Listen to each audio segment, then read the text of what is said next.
So now it's time for the trigger guard. It looks like this would be the proper position for this thing to be. You know, the trigger in the middle. It has enough room to move all the way back, you know, operate within the trigger bow here, as well as look, you know, symmetrical within the bow. The issue was, if you looked at the first part of the build along, part 1, the issue is that this trigger guard, the mortise that they put for it, as well as for the stems of the trigger guard, you know, are all the way over here. So that puts it like that. And I don't think it's going to work. Even if this thing sets all the way down, it's not going to be enough room to operate that trigger. It might be barely enough room to operate the trigger because it doesn't really need that much movement to trip the lock, but I just don't think it's going to look right. And even though it's more work for me, I think that this is where the thing needs to go. So because it needs to go here, obviously the mortar or the mortise for these for the trigger guard is going to be off. So I'm going to have to rasp that down and re-inlet this, which I don't really want to do, but I'm going to do it because this needs to be over here and not over here. There's no way that it's going to work. Anyway, and if that doesn't work, you could see that I've drawn a line here because I'm going to cut it right there. And maybe I'll be able to fit the front end of this pin lug inside of this pin mortise here and be able to set this down and pin it and be able to use it or position the guard where it needs to be positioned.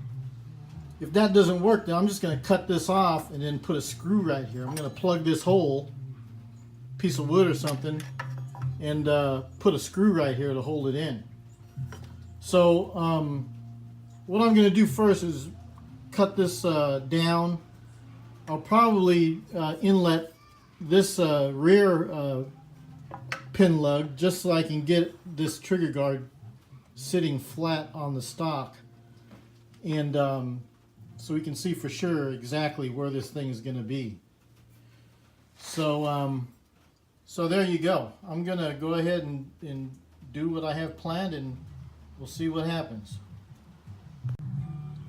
Okay, so I have the trigger guard pretty close. I'd probably have to just bend it to get it to sit flat. But I've got the one end inletted there, and I've got the other end inletted here. And I cut it like I said I would.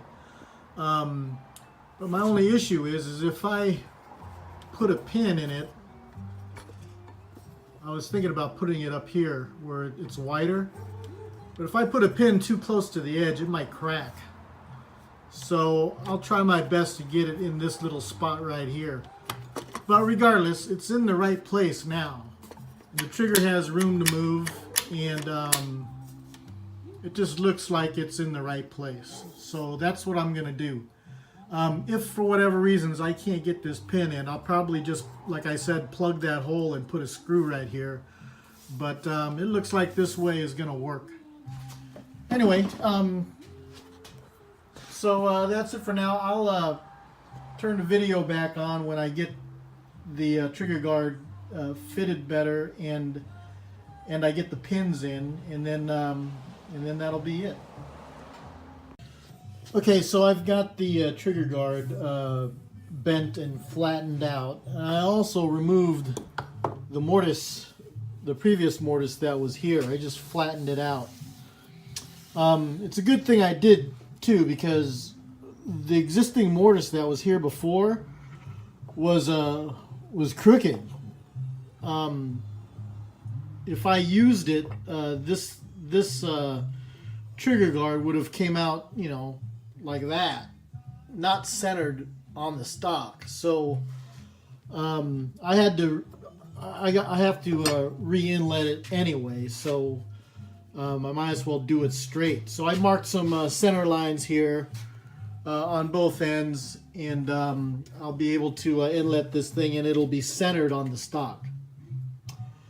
But before I do any more inletting or any more work on the trigger guard, I am going to go and inlet the butt plate. Because after the butt plate is inletted and I have to take off wood anywhere, especially on the bottom of the stock, it will affect the depth of the mortise over here.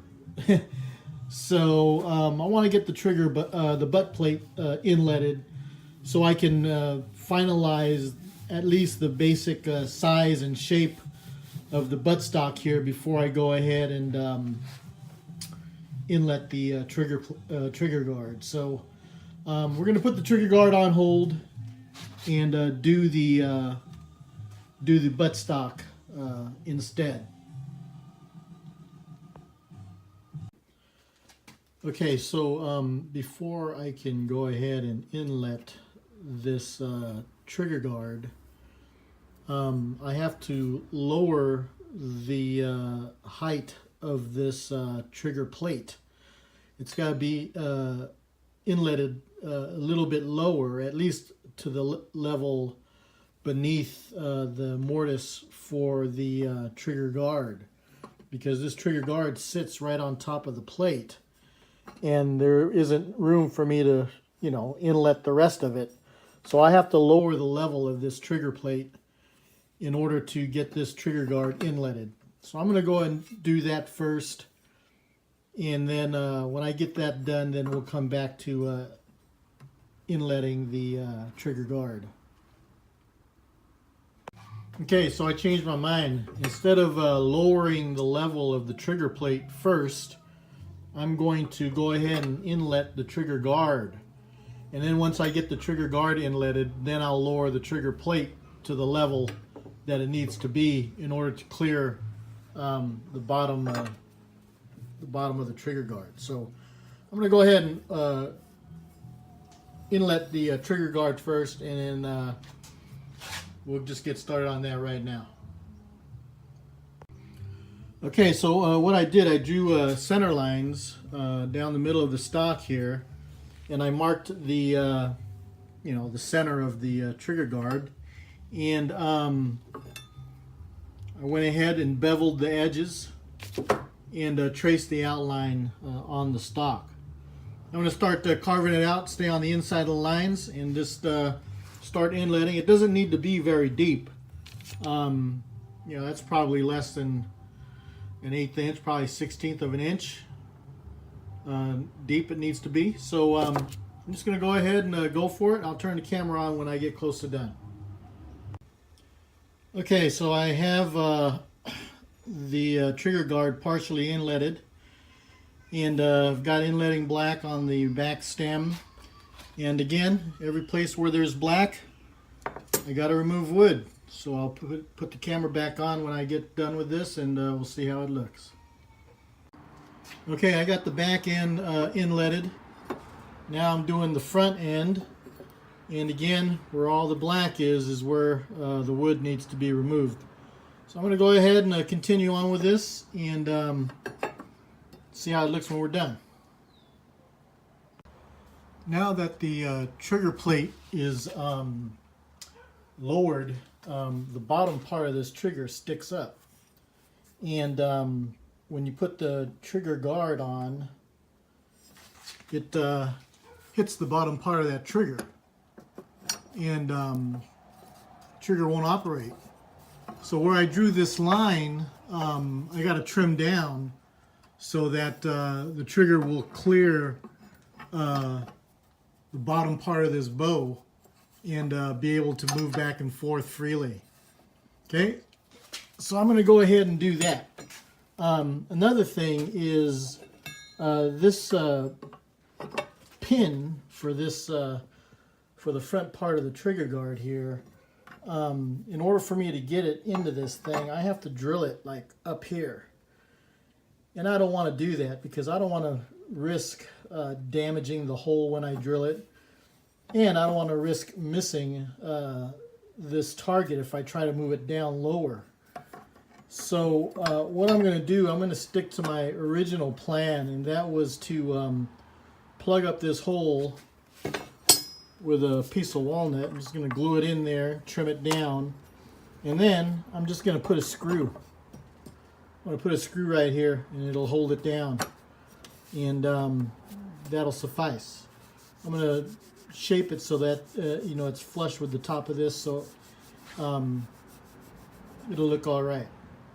Anyway, so I'm going to go and do those things, and I'll be back after I'm done. I'll show you how it looks. Okay, so I trimmed down that little, the bottom part of the trigger bar here, so the trigger has enough room to move back and forth. So that's done. And then I went ahead and plugged that mortise for the pin lug, and I put in a screw instead. So that's going to have to do. That's it. So finally, the trigger guard is complete. I'm going to have a heck of a time trying to polish this thing. But anyway, that's it for now. Cast Bullcraft. Thanks for watching.